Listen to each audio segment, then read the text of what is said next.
warahmatullahi wabarakatuh.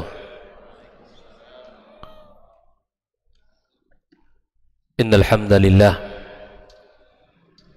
nahmaduhu wa nasta'inuhu wa nastaghfiruhu wa nastahdihi wa na'udzu billahi min shururi anfusina wa sayyiati a'malina. Man yahdihillahu fala mudilla lahu wa man yudlilhu fala hadiya lahu. Ashhadu an la ilaha illallah wahdahu la syarika lah wa asyhadu anna Muhammadan abduhu wa rasuluh alladzi la nabiyya ba'dah. Qala ta'ala ya ayyuhalladzina amanu ittaqullaha haqqa tuqatih wa la tamutunna illa wa antum muslimun. Allahumma inna nas'aluka ilman nafi'an wa rizqan tayyiban wa amalan mutaqabbala. Rabbana hab lana min azwajina wa dhurriyyatina qurrata a'yun waj'alna lil muttaqina imama. Amma ba'du, ma'asyiral hadirin wal hadirat minal muslimin wal muslimat al-musyahidin wal musyahidat rahimanillahu wa iyyakum. Alhamdulillah, puji dan syukur atas nikmat yang Allah berikan kepada kita. Nikmat di mana kita bisa melaksanakan salah satu kewajiban kita sebagai seorang muslim, melaksanakan ibadah salat maghrib. Lalu kemudian kita lanjutkan dengan kajian belajar agamanya yang bersumberkan kepada kitab Allah dan sunnah Nabi-Nya sallallahu alaihi wasallam.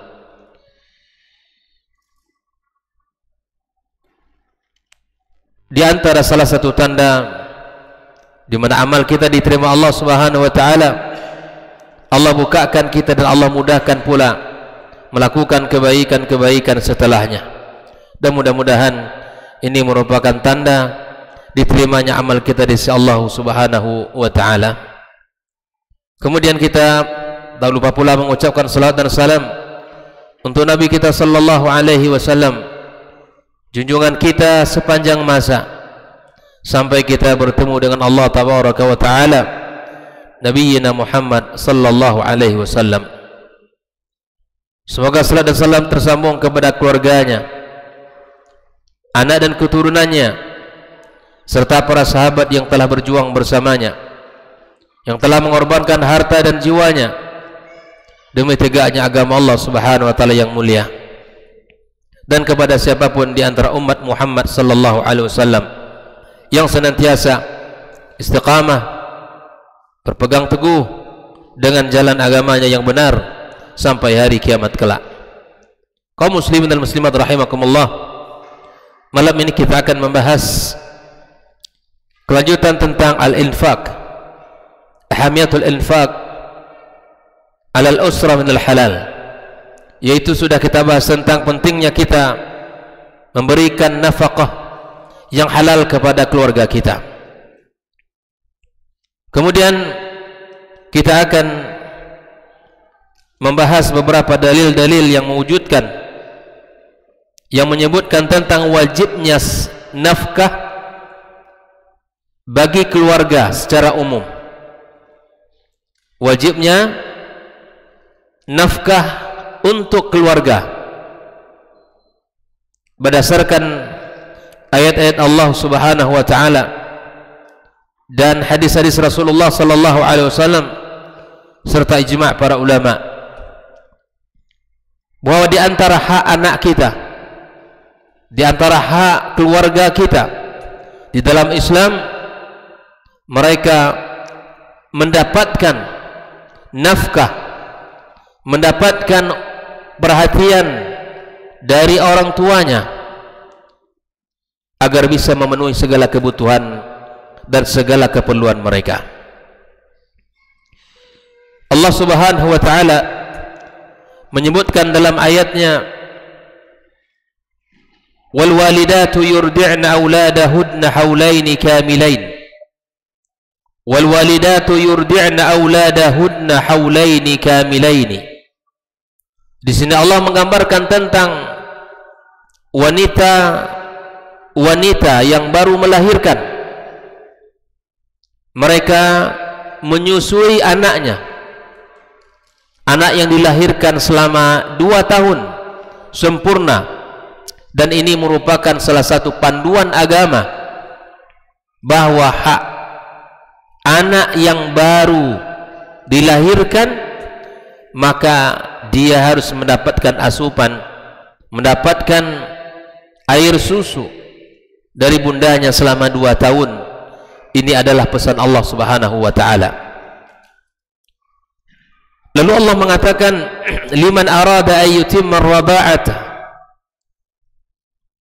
wa 'alal mauludi lahu rizquhunna wa kiswatuhunna bil ma'ruf la tukallafu nafsun illa wus'aha. Maka bagi orang yang mendapatkan anak, di sini tentu bagi kita suami, wanita yang melahirkan, kita ini disebut oleh Allah wal mauludu lahu, yang diberikan anak kepadanya, rizquhunna wa kiswatuhunna. Di sinilah tugas yang Allah berikan kepada kita, kepada suami, agar memberikan nafkah kepada anak dan istrinya. Dalam ayat ini juga kita dapatkan satu gambaran, di mana ketika seorang wanita Allah sebutkan tugasnya melahirkan, maka Allah Subhanahu wa taala juga memberikan tugas kepada sang suami untuk menafkahi anak dan istrinya. Allah sebutkan di dalam ayat ini rizquhunna. Ini sebagai tanggung jawab rezeki adalah suami.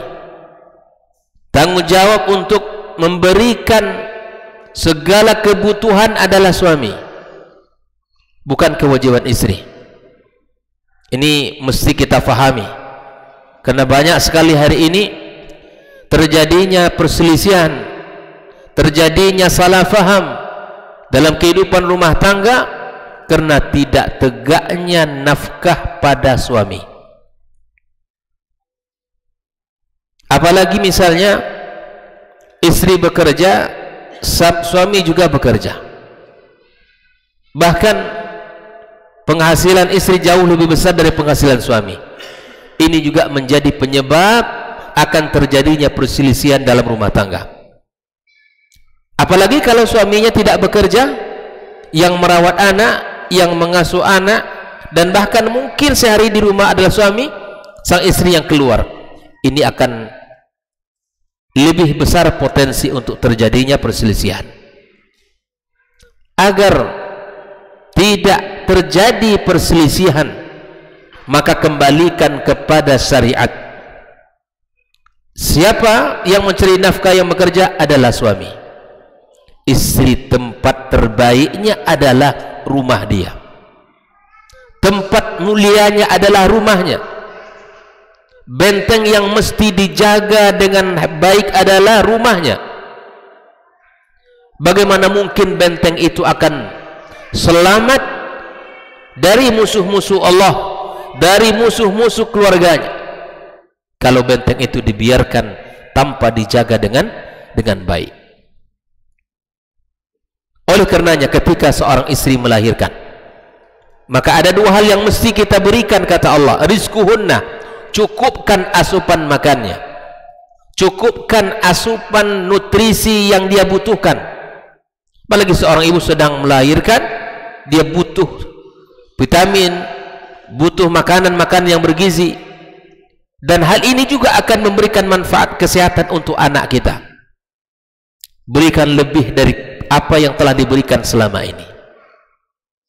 Yang kedua, Allah sebutkan kiswatuhunna, berikan pakaian. Bukankah pakaian bagian daripada rezeki?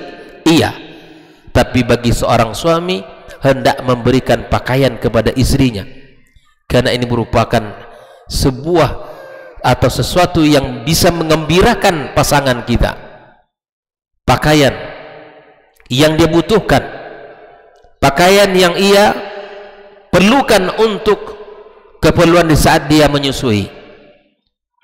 Subhanallah, kalaulah kita mentadaburi ayat yang mulia ini, maka kita akan mendapatkan panduan yang utuh.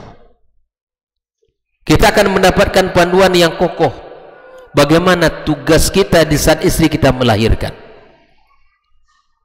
Terkadang subhanallah, di saat istri melahirkan di rumah, kemudian anak-anak disusui bahkan bangun tengah malam, ada fenomenal yang sangat menyedihkan di antara pasangan suami istri. Suami tidak peduli, suami tidak mengambil bagian, bahkan untuk makan saja tidak diberikan, asupan gizi tidak ditambahkan untuk dia dan anaknya, sementara dia menginginkan anaknya anak yang sehat, anak-anak yang cerdas, anak-anak yang tumbuh sempurna, sementara usaha dia tidak sempurna untuk menjaga kesehatan keluarganya. Allah Subhanahu wa taala mengatakan, wa 'alal mauludi lahu rizquhunna wa kiswatuhunna bil ma'rufi la tukallafu nafsun illa wus'aha. Ini ayat yang pertama dalam surat Al-Baqarah 233. Allah juga mengatakan, liyunfiq dzu sa'atin min sa'atihi wa man qudira 'alaihi rizquhu falyunfiq mimma ataahu Allah la yukallifullahu nafsan illa ma ataaha sayaj'alullahu ba'da usrin yusra.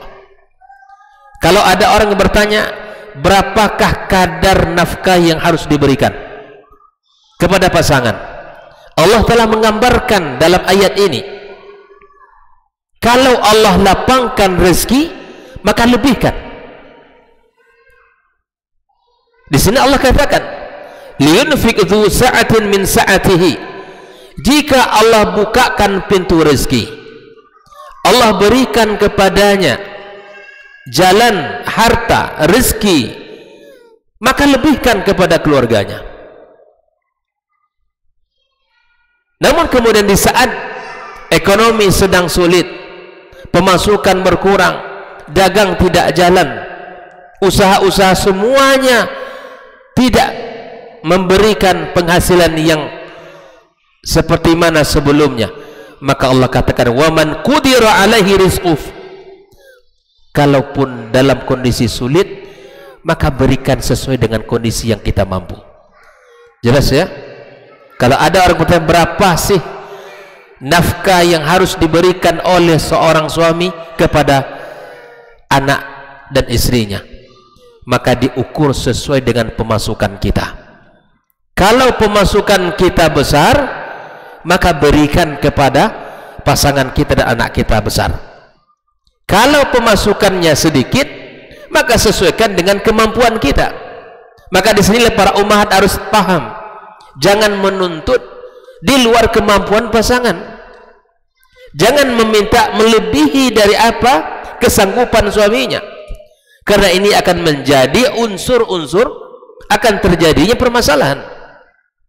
Maka apabila pasangan suami istri komunikasinya lancar, komunikasinya baik antara kedua pasangan, maka insya Allah semua ini tidak akan terjadi. Ada satu hal yang saya ingin ingatkan kaum laki-laki, kita semuanya para suami. Ada sebagian suami memberikan perhitungan sangat sulit untuk istrinya, sangat perhitungan untuk istri dan keluarganya, padahal dia mampu, dia punya pemasukan harta, punya keuntungan dari dagang yang lebih, tapi dia memberikan kepada istrinya sungguh sangat perhitungan. Kalau bahasa lainnya pelit, dan sifat pelit itu tercela. Sesungguhnya sebaik sedekah yang kita berikan, yang kita keluarkan adalah untuk istri kita. Sebaik-baik harta yang kita keluarkan adalah untuk anak dan istri kita. Rasul sallallahu alaihi wasallam menggambarkan dalam sebuah sabdanya bahwa ada orang yang mengeluarkan 1 dinar di jalan Allah, ada orang mengeluarkan 1 dinar untuk membebaskan budak, ada orang yang mengeluarkan 1 dinar untuk keluarga. Maka yang kita keluarkan untuk keluarga itu jauh lebih baik dari harta yang kita keluarkan untuk membebaskan budak, untuk keperluan jihad fisabilillah. Tapi kemudian ada di antara kaum laki-laki ini sangat pelit kepada istrinya, perhitungan, dan sangat pelit kepada anaknya. Kecuali kita tidak punya, tapi di saat punya, berikan kepada mereka, bahagiakan mereka, buat mereka senang. Kalau kita buat hati istri kita senang, maka insya Allah istri kita akan buat hati kita senang dengan memperhatikan anak-anak kita. Ibarat mata rantai yang tak boleh putus antara kita dengan istri dan anak kita. Berikan perhatian penuh kepada pasangan, maka pasangan akan berikan perhatian penuh kepada anak kita. Tapi kemudian ketika kita hitung-hitungan luar biasa, tidak ada yang kita berikan melebihi dari apa yang kita berikan untuk kebutuhan makan saja sehari-hari. Kita ini butuh hati kita dihibur.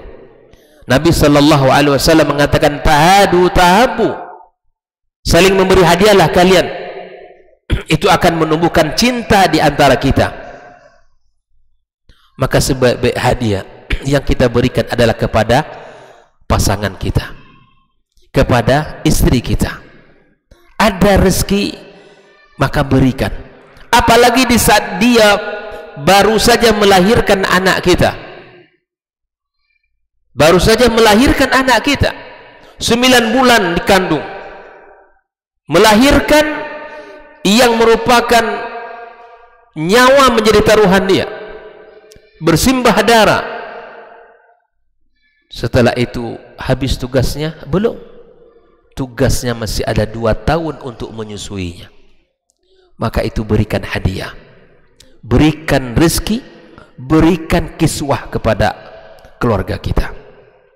Maka di sini sekali lagi kaum muslimin muslimat rahimakumullah, kalau kita berbicara berapa ukuran nafkah kita sesuai dengan pemasukan kita masing-masing. Tidak sama, antara kita saja tidak sama. Jangan dibandingkan pula tetangga dengan tetangganya. Jadi para ibu-ibu jangan dibandingkan. Ayah, bunda sebelah itu sebulan sekian, kalau ayah berapa? Jangan sampai membanding-bandingkan penghasilan suami kita dengan penghasilan orang lain. Ini tidak benar dan tidak tepat.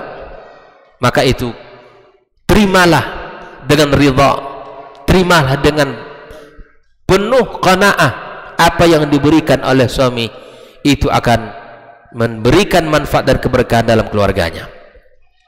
Kemudian kalau kita melihat kepada hadis Rasulullah sallallahu alaihi wasallam terhadap perintah memberikan nafkah kepada keluarga, maka di sini ada sebuah kisah. Kalau seandainya ada para ummahat menemukan suaminya sangat pelit terhadap nafkah kepada keluarganya, maka mari kita lihat seperti apa Islam memberikan solusi terhadap rumah tangga yang seperti ini. Aisyah radhiyallahu taala menceritakan bahwa Hindun binti Utbah datang kepada Rasul sallallahu alaihi wasallam.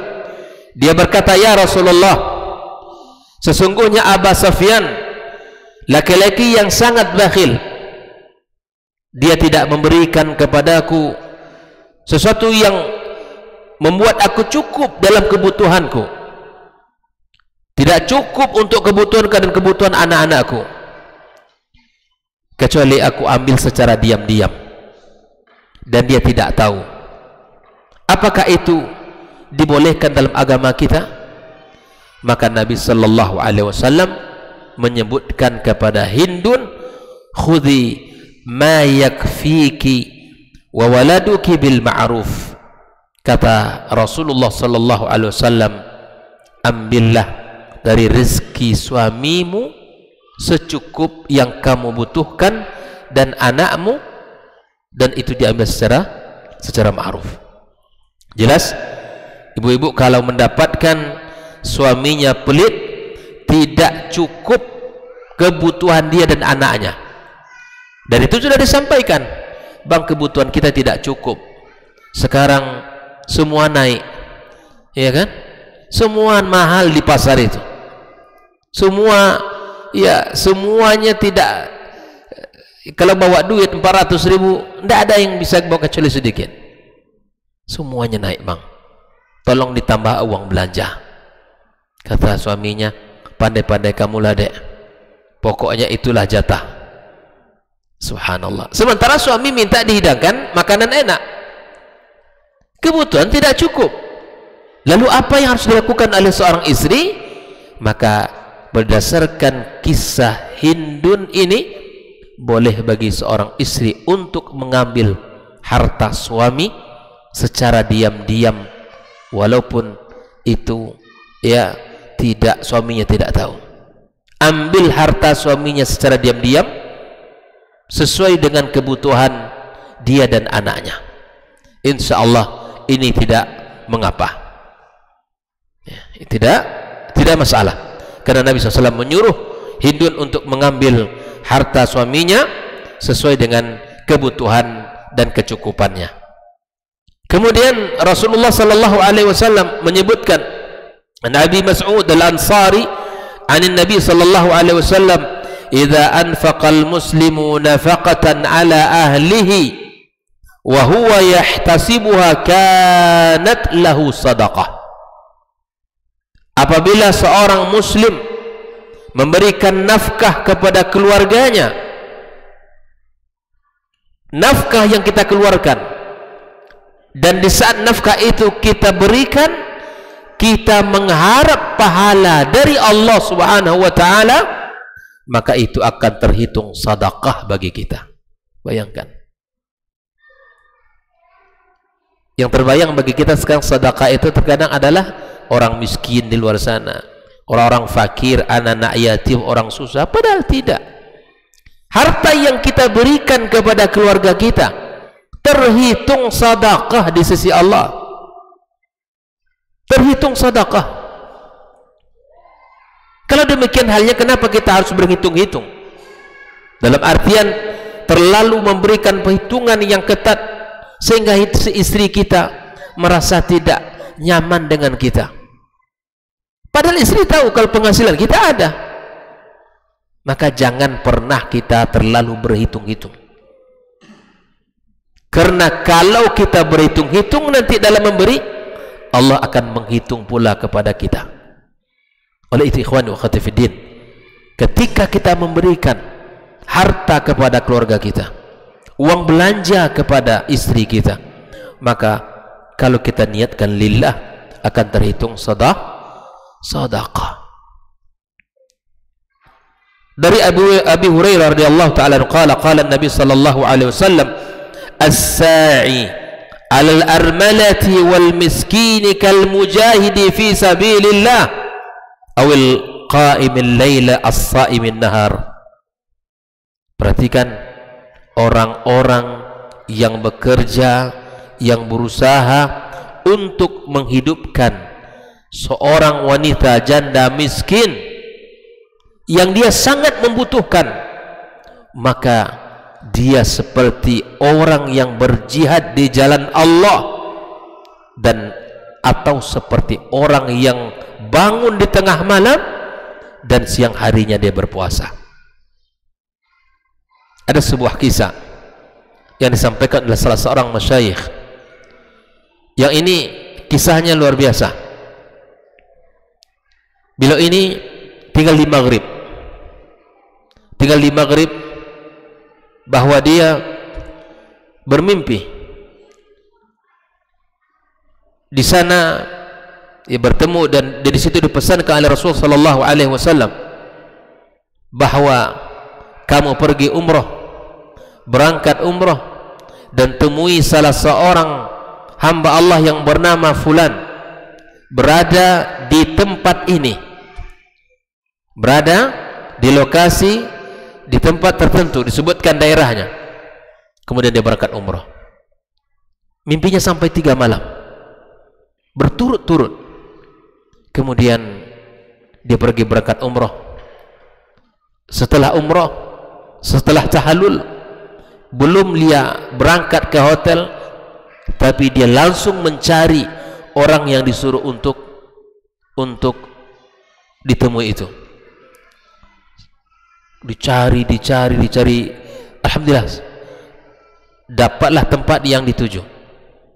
Kemudian semua orang bertanya, kenapa engkau mencari si fulan? Di tempat ini dikenal orang yang tidak waras, orang yang dianggap orang yang biasa saja. Tapi kemudian setelah dia menemui, kemudian disampaikan apa yang ia sampaikan, wah aku bermimpi, kemudian aku disuruh untuk menemuimu, dan kamu disampaikan bahwa engkau adalah ahlil jannah dalam mimpinya. Kemudian diceritakan apa yang ia lakukan. Ternyata subhanallah, beliau seorang laki-laki yang menghidupi tetangganya yang janda, memiliki 3 orang anak. Suaminya meninggal dunia. Seluruh gaji saya bagi 2 untuk saya dan anak saya, dan separohnya dibagi untuk tetangga yang janda dan miskin tadi. Sampai-sampai dia tidak memiliki baju untuk dia bisa mengganti bajunya. Saking perhatian, saking luar biasanya dia terhadap saudari-saudarinya. Maka kemudian setelah itu diajak untuk berangkat ke haram. Kemudian dia mandi, dibelikan baju, lalu kemudian subhanallah, diceritakan oleh salah seorang laki-laki yang mengalami ini, sejak dia melihat Ka'bah masuk ke haram, dia menangis sampai aku menangis karena melihat dia menangis. Lalu kemudian salat 2 rakaat di Masjidil Haram. Ketika sujud, Allah subhanahu wa ta'ala mencabut nyawanya. Subhanallah. Ada di antara hamba-hamba Allah yang amalannya kita tidak tahu, yang amalannya kita tidak bisa mengetahui kecuali dia dengan Allah subhanahu wa ta'ala. Di sini Nabi sallallahu alaihi wasallam mengatakan, orang-orang yang menghidupi wanita-wanita yang mengalami kesulitan, maka kemudian dia mengeluarkan hartanya dari Allah subhanahu wa ta'ala, maka seperti orang yang berjihad dan orang yang mendirikan malam dengan qiyam, melewati hari dengan puasa. Begitulah keutamaan orang-orang yang memberikan nafkah kepada para almarah yang miskin dan mereka sangat membutuhkan. Oleh ikhwani wa akhwati fillah, hafizakumullah wa ra'akum, kalau seandainya ada di sekitar kita, di masyarakat kita ini, hal-hal yang seperti ini, maka berikan apa yang kita punya, karena memiliki keutamaan yang sangat tinggi di sisi Allah subhanahu wa ta'ala. Hadis ini riwayat Imam Bukhari dalam kitab sahihnya, dan riwayat Imam Muslim dalam kitab sahihnya. Kemudian Nabi SAW juga mengatakan, qala Allah Ta'ala, anfik yabna Adam unfik alaika. Rahasia Allah subhanahu wa ta'ala memberikan kepada kita rezeki dikarenakan kita mengeluarkan rezeki yang kita miliki. Dikala orang banyak menahan-nahan, Allah tahan rezeki untuk kita. Kalau banyak kita menahan, yang tahunya hanya menyimpan, tidak tahu berbagi, maka Allah pun akan menahan rezeki untuk kita. Allah mengatakan dalam hadis qudsi, yabna Adam, kata Allah, anfik yabna Adam unfik alaika. Berikan rezeki yang aku berikan kepadamu, aku akan tambahkan rezeki kepadamu, aku akan berikan kepadamu. Beginilah Islam mengatur betapa memberi itu adalah menunjukkan kelapangan hati, kebaikan dan kekuatan iman. Memberi adalah salah satu. Bahkan kalau kita lihat dari sisi ilmu kesehatan, ternyata ada yang menganalisa jiwa orang itu sehat. Orang suka berinfak, orang suka mengeluarkan hartanya di jalan Allah, bukan untuk sesuatu yang haram, atau bukan sesuatu untuk yang sifatnya mendatangkan mudarat, bukan, tapi untuk agama Allah Subhanahu wa ta'ala. Maka kemudian itu adalah orang yang sehat jiwanya. Bahkan Nabi sallallahu alaihi wasallam mengatakan, kalaulah boleh kita ini iri kepada manusia, hanya pada dua hal saja yang boleh kita iri. Yang pertama, kata Rasul sallallahu alaihi wasallam, orang yang Allah berikan padanya harta itu dia belanjakan di jalan Allah, harta itu dikeluarkan di jalan Allah untuk kaum muslimin, untuk dakwah, untuk keperluan umat ini, dikeluarkan di jalan Allah Subhanahu wa taala.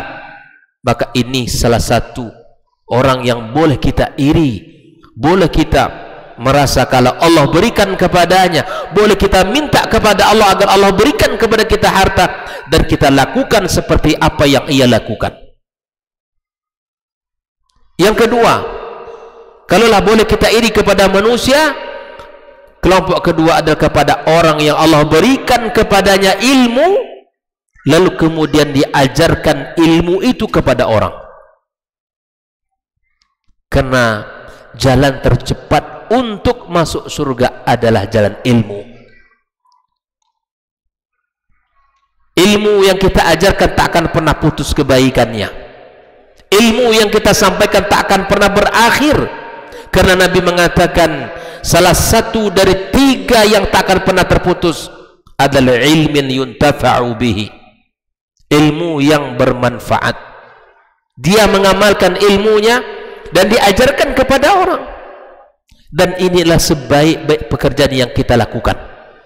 Hal ini kalau dilakukan oleh orang tua di rumah, mengambil peran untuk mengajarkan anaknya ayat-ayat pendek, mengajarkan surat Al-Fatihah, mengajarkan bacaan-bacaan salat, mengajarkan zikir-zikir, subhanallah, anak akan salat selama hidupnya dengan Al-Fatihah yang bapak ibu ajarkan.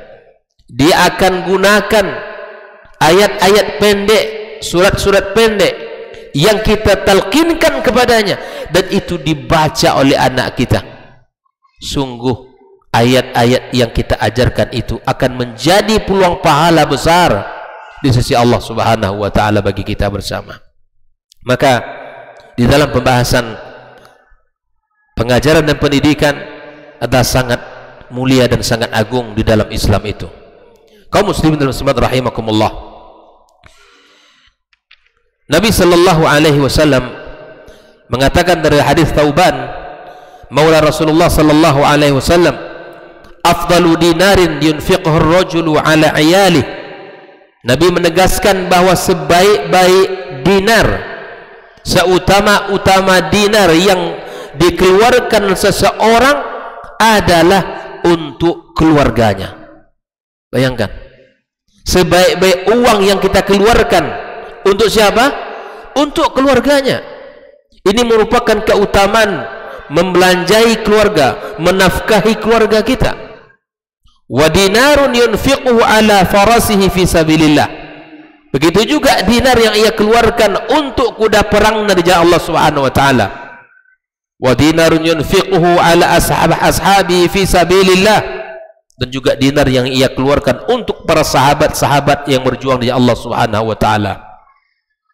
Qala Abu Qilabah, bada'a bil 'iyal, thumma qala Abu Qilabah, ayyu rajulin a'zamu ajran min rajulin yunfiqu ala iyalin sighar ya'afahumullah wa yanfa'ahumullah bihi wa yughnihim. Kata Abu Qilabah bahwa laki-laki mana yang paling besar pahalanya, yang lebih besar keutamaannya dari laki-laki yang mengeluarkan harta untuk keluarganya. Bayangkan, Jadi setelah kajian ini kita rubah mindset kita masing-masing.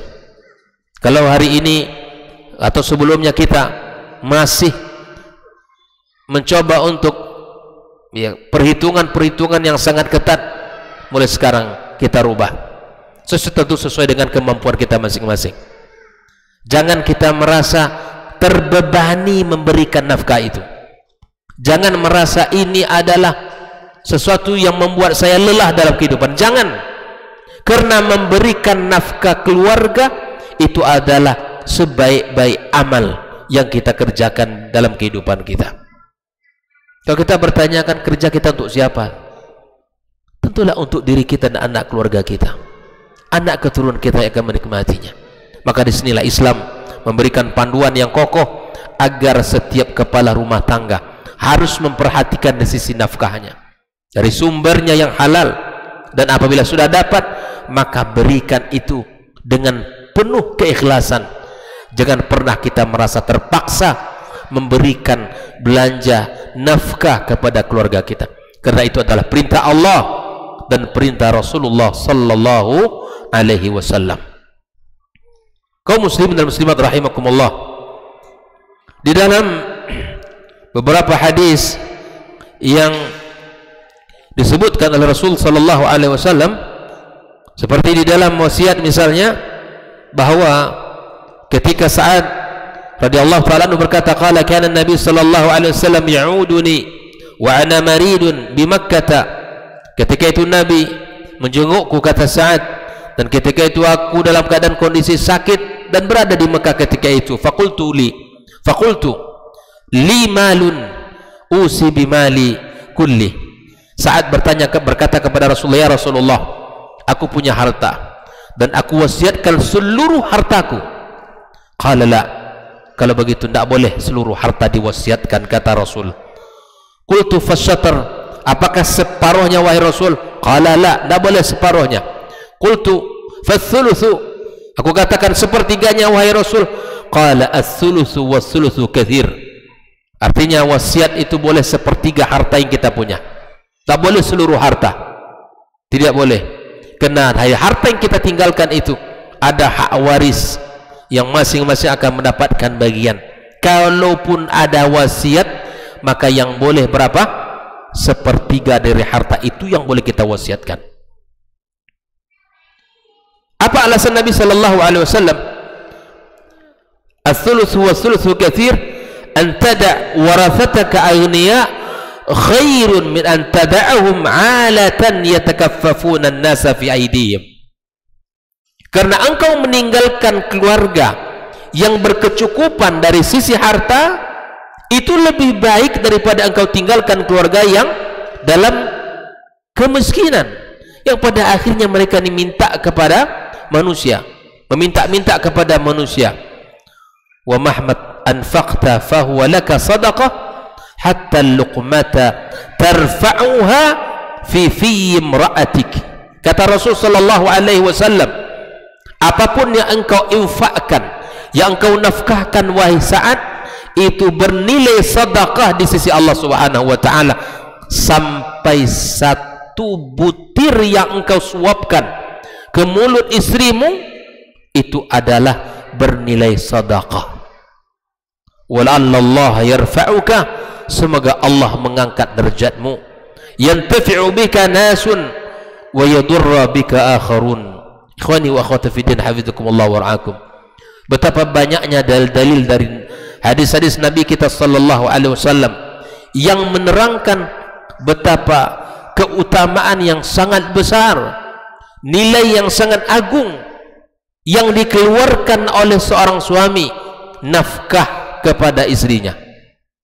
Maka sekali lagi saya mengimbau, jangan ada yang merasa terbebani, apalagi di awal bulan, kebutuhan harian, kemudian uang SPP sekolah anak, kemudian mungkin ada untuk pembantunya, untuk orang-orang yang membutuhkan. Keluarkan itu dengan ikhlas, karena sebanyak apa yang kita keluarkan itu semua akan bernilai sedekah di sisi Allah Subhanahu wa taala.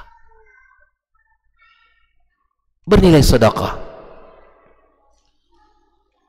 Maka itu ikhwani wa akhwati fiddin hafizakumullah wa ra'akum, mari kita sama-sama memahami syariat ini dengan baik, agar apa yang kita lakukan ini betul-betul dilandaskan dengan iman kita. Kita bekerja mencari nafkah atas landasan perintah Allah dan Rasul.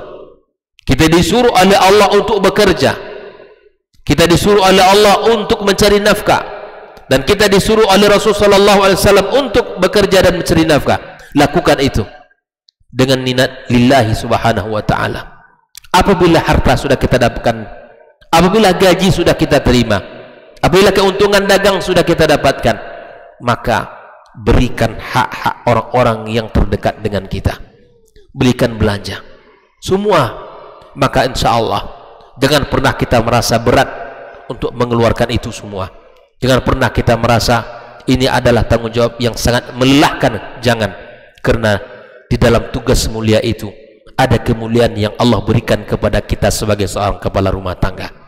Kaum muslimin rahimakumullah, di dalam beberapa hadis Rasulullah sallallahu alaihi wasallam juga menyebutkan, in kana kharaja yas'a ala awladin sigharin fa huwa fi sabilillah. Ini salah seorang seperti Ka'ab ibn Ujrah, qala, dia berkata, marra ala nabi sallallahu alaihi wasallam rajulun, seorang laki-laki yang berjalan, fara'a ashaba Rasulullah sallallahu alaihi wasallam min jildihi wa nasatihi, faqalu ya Rasulullah law kana hadha fi sabilillah.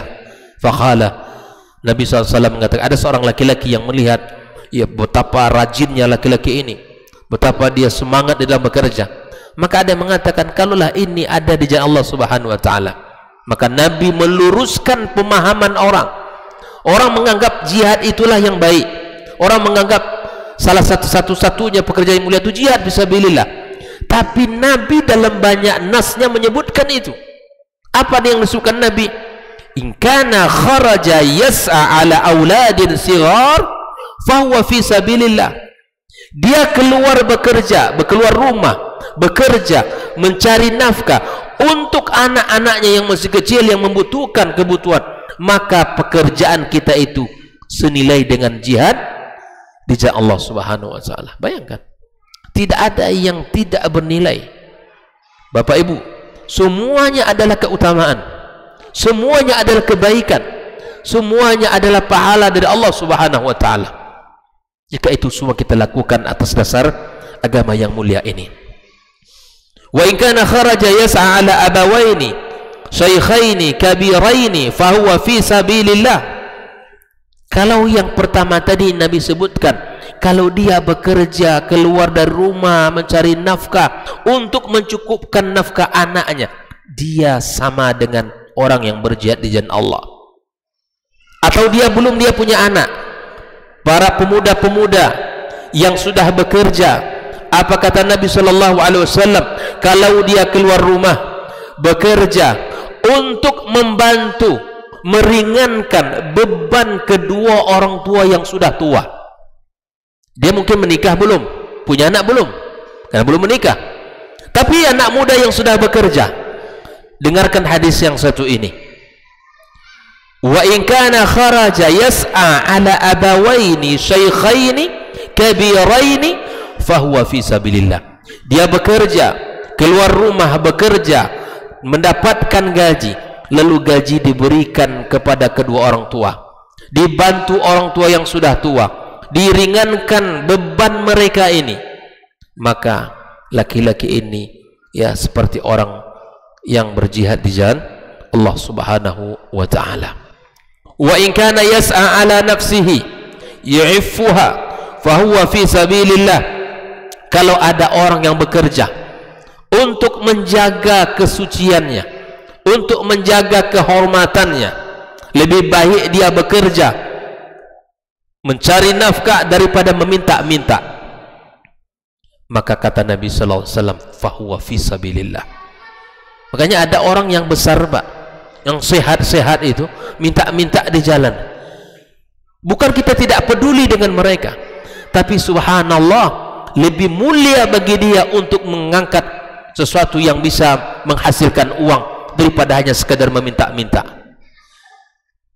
Oleh ikhwani, orang yang bekerja dengan tujuan menjaga kehormatan dirinya, menjaga haibah, muru'ah, maka fahuwa fi sabilillah.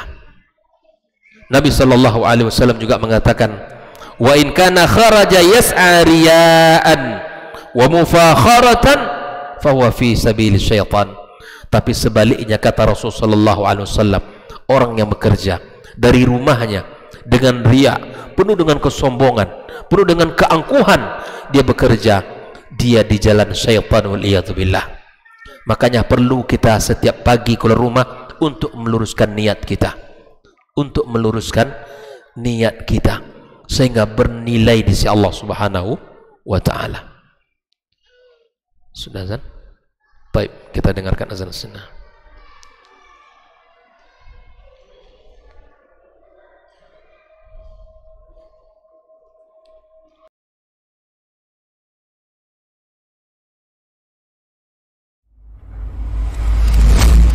Kalau Umar ini subhanallah, yang diinginkannya itu generasi-generasi luar biasa, orang-orang hebat. Lalu kemudian apa yang dilakukan oleh Umar? Fa'asta'miluhum fi ta'atillah, aku gunakan mereka ini di dalam ketaatan kepada Allah. Ketika kaum muslimin itu memiliki penyakit namanya wahan, yaitu hubbud dunya wa karahiyatul maut, cinta dunia dan takut akan kematian. Lalu Nabi menjawab dengan yang lebih penting. Apa itu? Madza a'adatta laha, apa yang engkau siapkan untuk kiamat itu. Bin Sulaiman tadi, inti yang bisa kita ambil apa? Solehkan diri kita, solehkan diri kita sebelum mencari rezeki. Karena kalau kita tidak soleh, kalau kita tidak bertakwa kepada Allah Subhanahu wa ta'ala dalam mencari rezeki itu akan terasa sulit.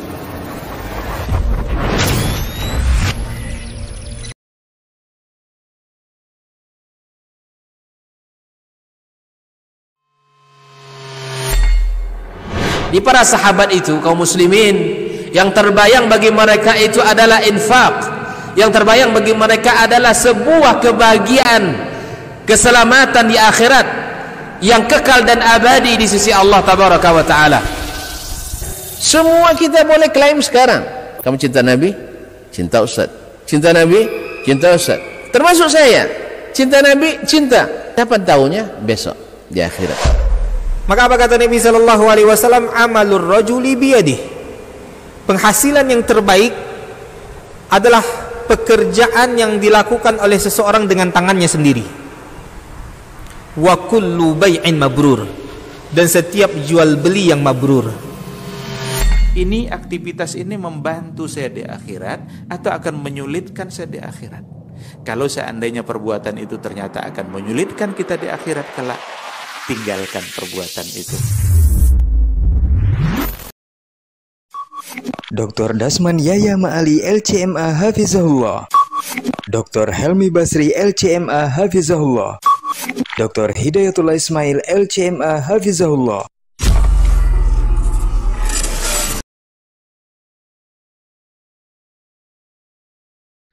Majtama'a qaumun fi baitin min buyutillah yatluna kitab Allah wa yatadarasunahu fima bainahum illa nazalat alaihimus sakinah wa ghasyiyatuhumur rahmah wa haffat bihimul malaikah wa dzakarahumullahu fiman indah.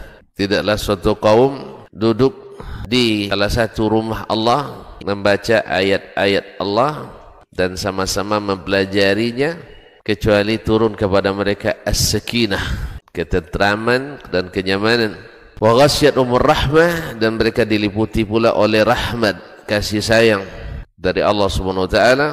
Wa haffat bihimul malaikah, dan mereka pun dikelilingi oleh para malaikat, karena malaikat suka majlis-majlis zikir dan ilmu. Wa dzakarahumullahu fiman indah, dan Allah akan banggakan sebut-sebut mereka di kalangan malaikat-malaikat yang ada di sisinya, di masyarakat atas. Mudah-mudahan kita termasuk yang sering disebut-sebut di sisi Allah, di kalangan para malaikat. Dan di akhir majelis ini mudah-mudahan kita pula mendapatkan seperti yang tersebut dalam hadis qudsi, qumu maghfuran lakum, silahkan berangkat meninggalkan majelis ini dalam keadaan diampuni dosa-dosa kalian.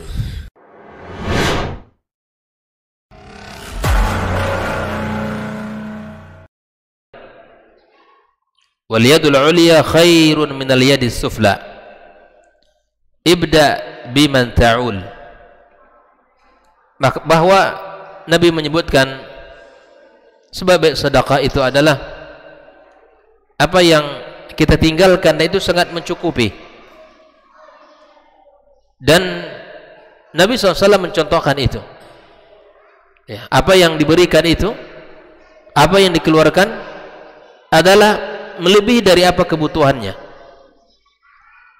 Dan Rasulullah SAW memberikan kepada keluarganya itu biasanya di awal tahun. Nabi SAW memberikan kepada keluarganya itu tidak hanya dihitung per bulan, namun Nabi SAW memberikan di awal-awal dan untuk kebutuhan selama 1 tahun.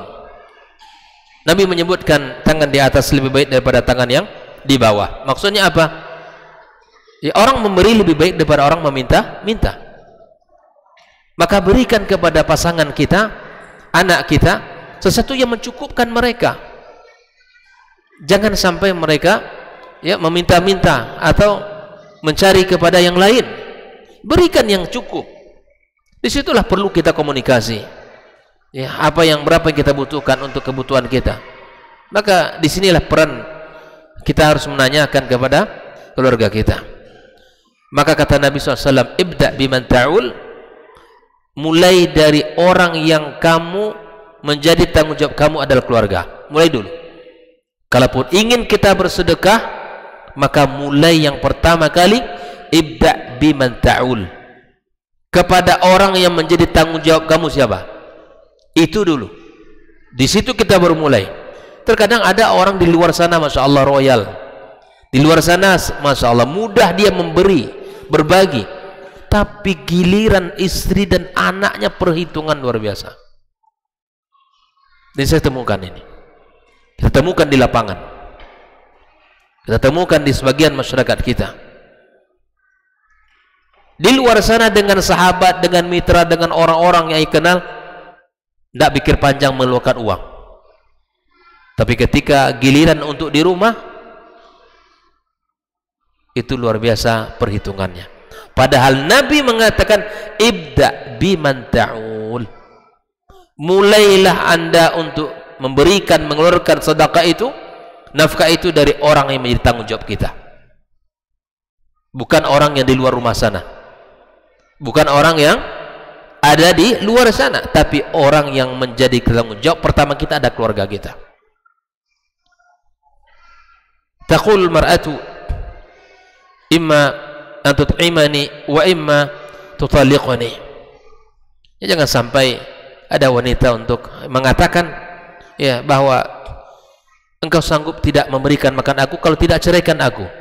Nah, jangan sampai wanita ini mengatakan seperti ini. Artinya saking pelitnya, saking tidak cukupnya, ya sudah, beri kami makan atau tidak ceraikan kami, atau lepaskan kami.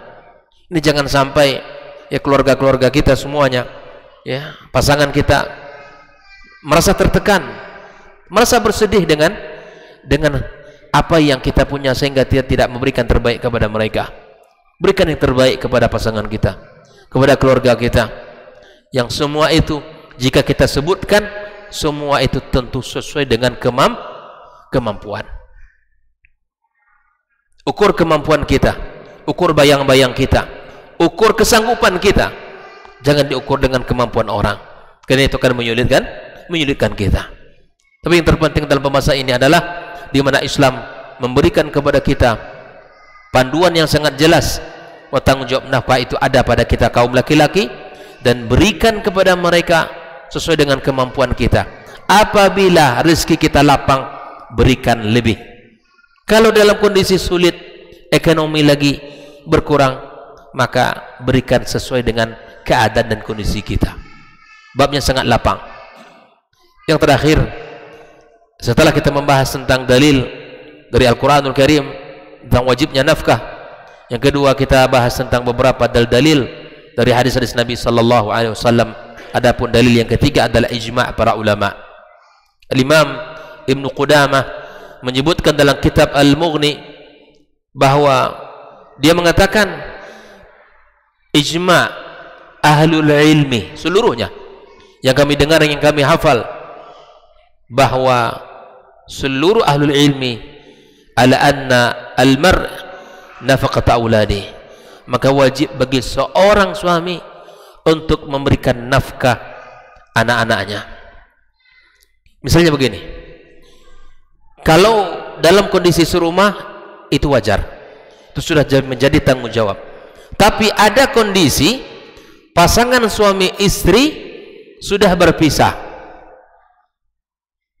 sudah berpisah, anak di bawah asuhan istri, maka bagi suami, mantan suami dia, itu wajib untuk menafkahi anak. Karena yang ada mantan itu mantan suami atau mantan istri, mantan anak tidak ada. Sampai kapan dia butuh kebutuhan untuk sekolah, untuk kehidupan, maka wajib bagi ayahnya untuk menafkahi.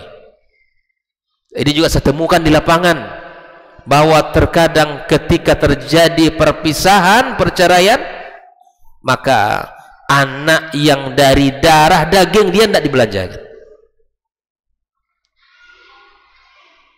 Anak dia tidak dikasih nafkah, tidak diberikan uang. Wallahi anda akan dihisab di mata Allah Subhanahu wa taala, akan dihisab di hadapan Allah atas kelalaian anda untuk memberikan nafkah kepada anak.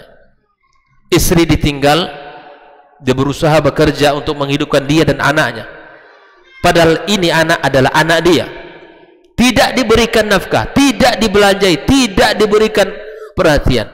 Waliyadzubillah. Maka ini akan berat hisab dia di hadapan Allah Subhanahu wa taala. Sekali lagi, kalau terjadi perceraian, maka kemudian anak, baik itu pengasuhannya misal sama kita, ataupun sama istri kita, atau mungkin sama neneknya, maka wajib bagi ayahnya untuk menafkahi sampai anak itu bisa menghasilkan uang. Kalau perempuan sampai dia menikah, kalau laki-laki sampai dia bisa mencari nafkah sendiri.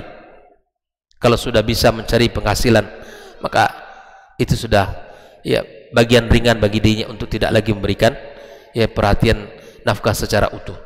Oleh karenanya ikhwani wa akhwati fiddin, hal ini penting untuk kita ketahui agar kita tidak dihisab Allah dengan hisab yang berat nanti di hari kiamat kelak terhadap manfaat nafkah yang kita abaikan, yang kita lalaikan kepada pasangan kita.